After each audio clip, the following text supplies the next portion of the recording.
कहानी शुरू करने से पहले एक मजेदार पहेली। जब मैं जलता हूँ तो मुझे कोई देख नहीं सकता। मैं जितना जलता हूँ उतना ही छोटा होता जाता हूँ। मैं क्या हूँ? अगर आपको इसका जवाब पता है तो जल्दी से कमेंट बॉक्स में लिखो। कहानी के अंत में हम जवाब बताएंगे। कभी सोचा है कि आसमान में जो चांद चमकता है, क्या वो हर रात वैसा ही होता है? अगर एक दिन चांद का रंग नारंगी हो जाए और उसी रात कुछ अजीब घटनाएं होने लगे तो? गांव का नाम था शांतिपुर। यह गांव अपने सुंदर पहाड़ों और नीले आसमान के लिए मशहूर था। यहाँ के लोग बड़े सीधे सादे और खुशहाल थे। बच्चे स्कूल जाते, बूढ़े कहानियां सुनाते और हर रात लोग चांद देखते हुए सोते। लेकिन एक दिन सब कुछ बदल गया। उस रात आसमान में जो चांद निकला उसका रंग सफेद नहीं, नारंगी था। लोगों ने सोचा शायद मौसम का असर है। लेकिन जब दूसरे दिन सुबह खेतों में बीज अपने आप उगने लगे, तालाब का पानी चमकने लगा और हर दिशा से अजीब सी आवाजें आने लगीं, तब सब डर गए। आर्यन एक 13 साल का होशियार और जिज्ञासु लड़का था। वो किताबें पढ़ने और अंतरिक्ष के बारे में जानने का शौकीन था। जब नारंगी चांद देखा गया तो बाकी लोग डर गए, लेकिन आर्यन उत्साहित हुआ। उसने अपने दादाजी से पूछा, दादाजी, क्या आपने कभी ऐसा चांद देखा है? दादाजी की आंखों में चमक आ गई और उन्होंने धीमी आवाज में कहा, हाँ बेटा, जब मैं 10 साल का था उस रात भी चांद नारंगी हुआ था। और फिर गांव में एक रहस्यमय दरवाजा खुला था। आर्यन चौंक गया। दरवाजा? कैसा दरवाजा?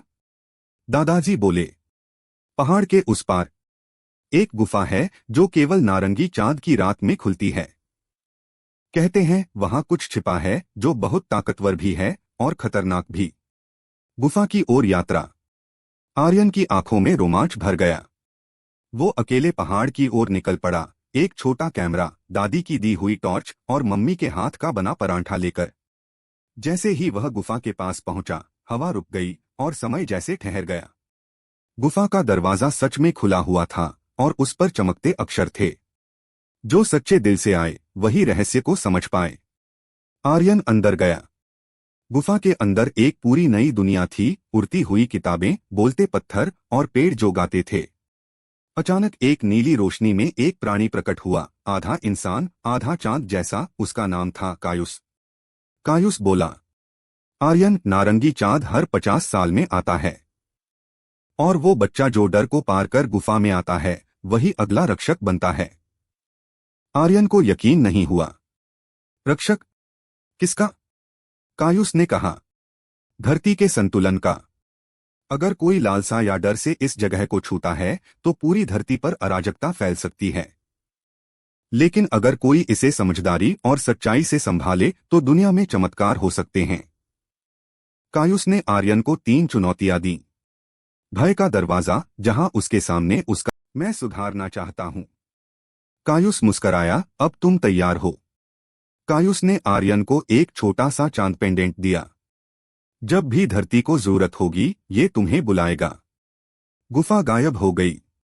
चांद वापस सफेद हो गया। जब आर्यन गांव लौटा सब कुछ सामान्य था। लेकिन उसे पता था वो अब सिर्फ एक बच्चा नहीं बल्कि धरती का रक्षक था। जो डर को पार करता है वही सच्चाई और जिम्मेदारी को समझ सकता है। असली शक्ति बाहर नहीं, अंदर होती है।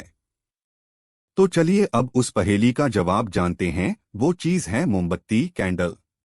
अगर आपको मजेदार कहानियां पसंद हैं तो वीडियो को लाइक जरूर करें, चैनल को सब्सक्राइब करें और बेल आइकन दबाना ना भूलें ताकि अगली कहानी आपसे मिस न हो जाए। और हाँ, पहेली का जवाब कमेंट करना मत भूलना।